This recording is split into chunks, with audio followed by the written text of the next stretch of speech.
مجھے face book per in box کیا گیا تھا، اس میں ایک کویسچن پوچھا گیا تھا، تو میں نے سوچا کیوں نہ کہ اس کی ایک ویڈیو بنا دی جائے۔ سوال یہ تھا کہ مشکل حالات میں آپ کے پاس وسائل بھی کم ہیں، فائنینشیل پوزیشن بھی ویک ہے، کوئی اعلیٰ ڈگری بھی نہیں ہے، تو ایسے حالات میں آپ کیسے مقابلہ کر سکتے ہیں یا زندگی میں کیسے کامیابی حاصل کر سکتے ہیں؟ قدرت کا قانون ہے، جیسے آپ سوچتے ہیں ویسا بن جاتے ہیں، کیونکہ آپ کی آج کی سوچیں آپ کے کل کے مستقبل پر اثر انداز ہوتی ہیں۔ دنیا میں کوئی چیز، کوئی کام بھی ناممکن نہیں۔ آپ مشکل سے مشکل حالات میں بھی ترقی کر سکتے ہیں، بس اس کے لیے شرط ہے کہ ہارڈ ورک کے ساتھ ساتھ آپ سمارٹ ورک کرنا بھی جانتے ہوں۔ صرف کولو کے بیل کی طرح محنت کرنے سے ترقی نہیں ملتی یا کوئی بڑی سکسیس نہیں ملتی۔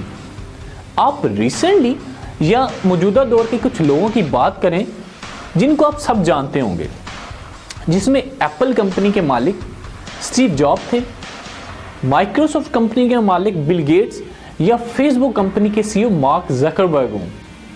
تو سوچیں کیا ان کو کامیابی پلیٹ میں رکھ کر مل گئی تھی یا پلیٹ میں رکھ کر دی گئی تھی؟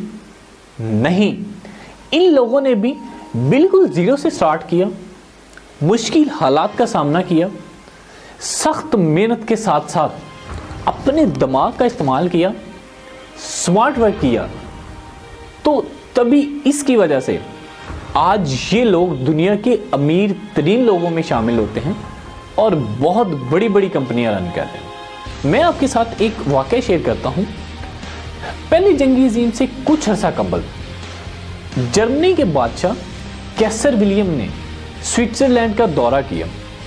کیسر ولیم یہ دیکھ کر حیران رہ گیا کہ سوئٹزرلینڈ جو ایک چھوٹا سا ملک ہے، لیکن اس کے باوجود اس کی فوج بہت منظم اور پیشہ ورانہ مہارت کی حامل ہے۔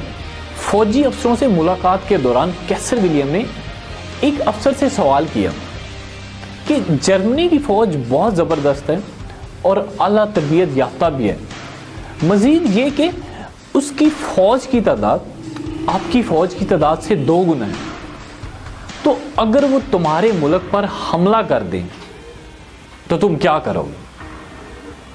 ایک فوجی افسر نے بڑی سنجیدگی سے اس سوال کو سنا اور بہت سنجیدگی سے جواب دیا کہ سر بس ہمیں ایک کی بجائے 2 فائر کرنے ہوں گے۔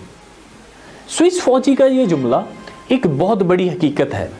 وسائل اگر کم ہو تو کارکردگی کی زیادتی سے آپ اس کی تلافی کر سکتے ہیں۔ آپ کی تعداد اگر فریق کی تعداد کا نصف بھی ہے تو آپ دگنی محنت کر کے زندگی کے میدان میں اس کے برابر ہو سکتے ہیں۔ تو آج اگر آپ کے پاس وسائل نہیں ہیں، آپ مشکلات سے گزر رہے ہیں، فائنینشلی پوزیشن بھی ویک ہے، تو آپ زیادہ محنت اور سمارٹ ورک سے زندگی کے میدان میں کامیاب ہو سکتے ہیں۔ تو اگر آپ ایسا کام کر رہے ہیں جو آپ ایک عرصے دراز سے کرتے آ رہے ہیں، یہ کافی عرصے سے کرتے آ رہے ہیں، تو اس کام سے یا اس محنت سے آپ کی حیثیت پر کوئی زیادہ فرق نہیں پڑا، تو اس کا مطلب ہے کہ آپ جسٹ ورک کر رہے ہیں، آپ صرف کولو کی بیل کی طرح محنت کر رہے ہیں، سمارٹ ورک نہیں کر رہے۔ سمارٹ ورک کا مطلب ہے کہ آپ کام اور محنت کے ساتھ ساتھ اپنی صلاحیتوں کو بھی استعمال کرتے ہیں، ان کو بہتر بھی کرتے ہیں، اپنی لائف میں ویلیوز ایڈ کرتے ہیں اور اپنے دماغ کا بھی استعمال کرتے ہیں۔ تو کامیابی کے لیے کامیاب لوگوں کی زندگیوں کا مطالعہ کریں اور ان اصولوں کو اپنائیں، ان اصولوں پر غور کریں جن کی وجہ سے وہ آج کامیاب ہیں۔ تو آپ بھی کامیابی کے اصولوں پر غور کریں تو تبھی کامیابی ممکن ہو سکتی ہے۔ ایک پازیٹیو پاکستان اور پازیٹیو معاشرے کے لیے یا لوگوں کو موٹیویٹ کرنے کے لیے میری اس چھوٹی سی کاوش میں میرا ساتھ دیں، اس ویڈیو کو زیادہ سے زیادہ لوگوں کے ساتھ شیئر کریں۔ اگر آپ مزید ایسی ویڈیوز دیکھنا چاہتے ہیں یا میری اس سے پہلے والی ویڈیوز دیکھنا چاہتے ہیں تو آپ ہمیں یوٹیوب چینل پر سبسکرائب کر سکتے ہیں۔ اس کے علاوہ آپ ہمیں ہماری ویب سائٹ، فیس بک، ٹویٹر، انسٹاگرام پر بھی جوائن کر سکتے ہیں۔